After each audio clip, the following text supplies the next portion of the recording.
안녕하십니까. 뉴스를 넘어 세상의 흐름을 읽어드리는 Y타임스 정세 분석의 추국일입니다. 중국은 도대체 왜 이럴까요? 최근 중국에 쏟아지는 뉴스를 보느라면 이게 진짜 2022년 11월에 일어난 일이라 이렇게 말할 수 있을지, 또한 세계 제2위의 경제대국이란 나라에서 일어나는 일이라고 할 수 있는지, 그야말로 어이가 없고 황당하다고 말할 수밖에 없습니다. 홍콩의 사우스차이나 모닝포스트는 11월 1일 애플 아이폰의 중국 최대 제조기지인 허난성의 정저우시 폭스콘 공장에서 대규모 직원 탈주 사건이 일어났는데, 이런 모습이 담긴 영상들이 퍼져나가면서 전 세계를 충격에 빠뜨렸다, 이렇게 보도를 했습니다. 30만 명 정도가 근무하는 이 회사에 코로나 환자가 발생해서 격리 조치가 강화되니까 식당에서 식사도 금지시키고 기숙사 방 내에서만 취식을 하게 한 데다가 먹는 음식까지 부실하기 짝이 없어서 결국 10대, 20대 직원들이 집에 돌아가겠다 그러면서 공장 담장을 넘어서 탈주하는 사태가 벌어졌다 하는 이야기입니다. 이 매체는 이어서 담을 넘은 폭스콘 직원들은 회사 밖으로 나왔지만 정저우 씨가 방역으로 인해서 대중교통 운행을 중단한 상황이어서 이들은 주변 고속도로 등을 통해서 수백 명이 떼를 지어서 집으로 걸어서 돌아갔다라고 밝혔습니다. 사실 폭스콘 공장은 지난 10월 19일부터 외부와의 접촉이 차단된 페세로프에서 공장을 가동해 왔습니다. 이건 정저우 씨가 코로나19 확진자가 발생한 것을 이유로 해가지고 내린 이 부분 봉쇄 조치 때문에 그런 겁니다. 정저우 씨는 지난 10월 중순부터 구역별로 전면 외출 금지 또는 주거단지 이탈 금지 명령을 내렸습니다. 하지만 코로나19 환자에 대한 치료가 제대로 이루어지지 않아서 확진자가 계속 늘자 이 내부에 갇힌 노동자들의 불안이 커졌습니다. 여기에 수일째 최소한의 빵과 라면 이런 것만 나눠줬고 또 이마저도 제대로 공급되지 않아서 이 부실한 끼니가 이어졌다고 합니다. 이를 참지 못한 노동자들이 이 공장 울타리를 넘어서 무단 탈출해서 고향을 향해 이동하기 시작한 겁니다.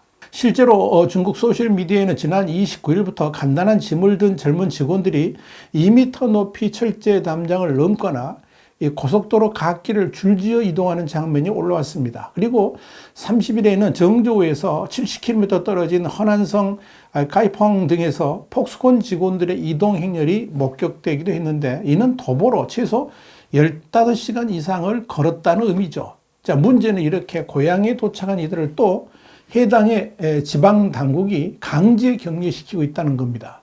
중국에서는 코로나 통제가 실시된 도시를 떠나기 위해서는 당국이 발급한 이동 증명서가 있어야 되는데, 폭스콘 이탈자들은 그런 증명서가 없다 보니까 고향에 도착해서도 정작 집으로 가지 못하고 강제 격리 장소로 보내졌다 하는 이야기입니다.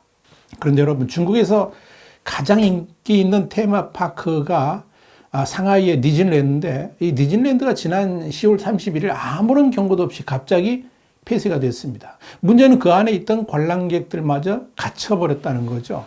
영국의 더 타임스는 이 같은 사실을 전하면서 갑자기 디즈니랜드에 갇힌 관람객들은 모두가 PCR 검사를 통해서 음성 판정이 나올 때까지 갇혀 있어야 했다라고 보도를 했습니다. 더 타임스는 이어 인구 2,500만 명의 상하이시에서 지난 10월 한 달 내내 97명의 코로나 환자가 발생했는데, 이 때문에 상하이 지역의 양푸 같은 일부 구역들이 전면 봉쇄 조치를 당했다라고 전했습니다. 그런데요, 이 정도는 약과입니다. 상식적으로 도저히 이해가 안 가는 일들이 지금 중국에서 벌어지고 있습니다. 홍콩의 명보는 지난 10월 27일 중국 당국이 10월 25일 기준으로 누적 코로나 감염자 숫자가 92명 수준인 서부 내륙 도시 칭하이성의 시닝시를 봉쇄하면서 네티즌들이 불만을 제기하고 있다, 이런 보도를 했습니다. 그러면서 당국의 봉쇄로 한 건물의 청소부는 공중 화장실에 갇혔고, 공사장에서 일하던 노동자는 현장에 갇혀서 3일간 라면 2개로 버텨야 됐다, 이렇게 전했습니다. 명보는 봉쇄령이 내려지면 당국이 발행하는 이 통행증이 없는 경우에 거리를 돌아다닐 수 없기 때문에 갇힌 시민들은 배달 서비스를 이용할 수도 없었다 그랬습니다. 그러면서 그러다 보니까 식료품, 가격이 폭등을 해가지고 배추 한 포기 가격이 50양, 그러니까 한 10,000원 정도에 달할 정도에서 음식을 사 먹지 못해 굶어 죽은 이도 있었다라고 밝혔습니다.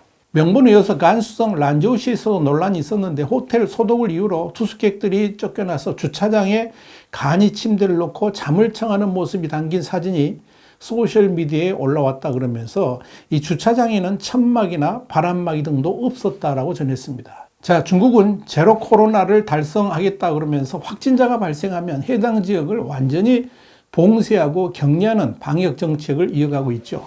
여기에 대해서 시민들의 불만은 갈수록 확대되고 있습니다만 중국 당국은 이런 봉쇄 정책을 완화할 기미는 보이지 않습니다. 홍콩의 명보도 이날 중국 공산당 20차 전국 대표대, 그러니까 당대 이후에 방역 정책이 완화될 기미가 안 보인다, 이렇게 전했습니다. 자, 이러다 보니까 당국의 강압적인 봉쇄 정책에 항의하는 시위들도 이어집니다.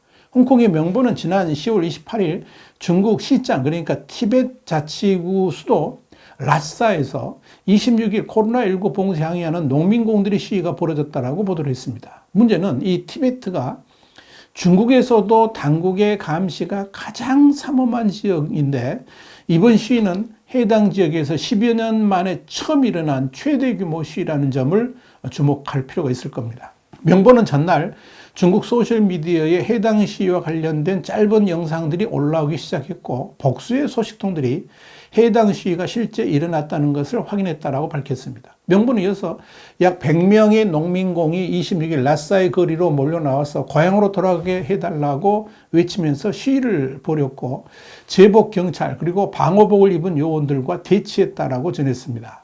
명보는 그러면서 티베트는 920일간의 무감염자 기록을 깨고 지난 8월 8일 코로나19 신규 감염자가 22명 보고되니까 이후에 2달 넘게 봉쇄 같은 이런 엄격한 방역 정책을 취하고 있다 하는 겁니다.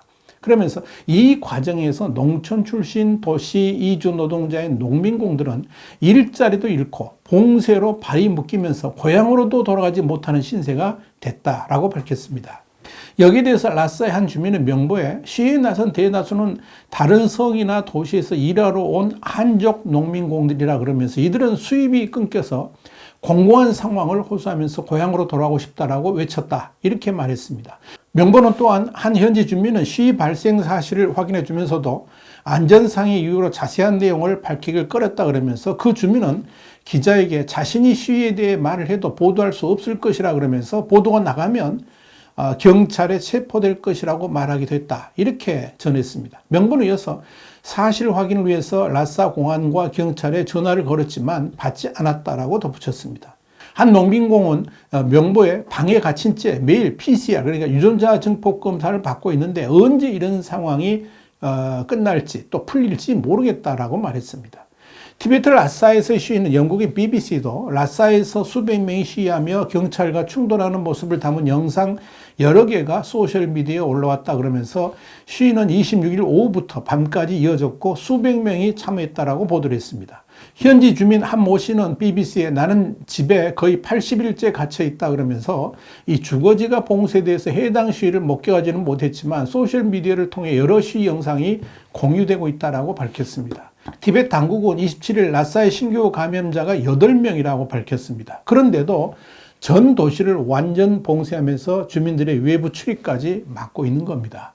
자유아시아 방송, 그러니까 RFA도 코로나19 봉쇄 항의하는 시위가 27일 라싸 내 최소 4개 다른 지역으로 확산됐고 영상 속 사람들은 점점 더 참지 못하는 모습이었다 그러면서 일단의 사람들은 거대한 철물을 밀어젖히려고 했다라고 전했습니다. 벨기에 거주하는 티베트 관치동 사카타 씨는 RFA에 만약 이번 시위를 한족이 아닌 티베트인들이 벌였다면 당국이 이렇게 평화롭게 대응하지는 않았을 것이다, 그렇게 말했습니다. 그러면서 티베트인들이 벌였다면 이미 유혈 진압을 했을 것이다, 이렇게 주장을 했습니다.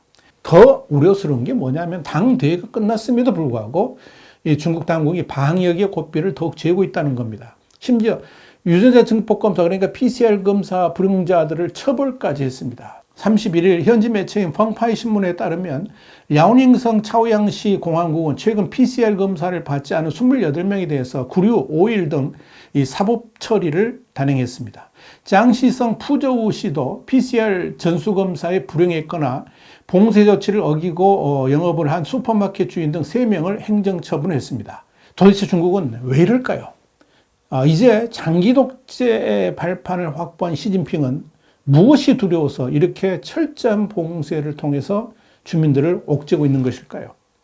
2022년에 이런 일들이 벌어지고 있다는 것이 도저히 믿기지 않습니다. 이것이 진짜 중국의 본질인가요? 여러분 어떻게 생각하십니까? 와이타임 정세 분석이었습니다. 감사합니다.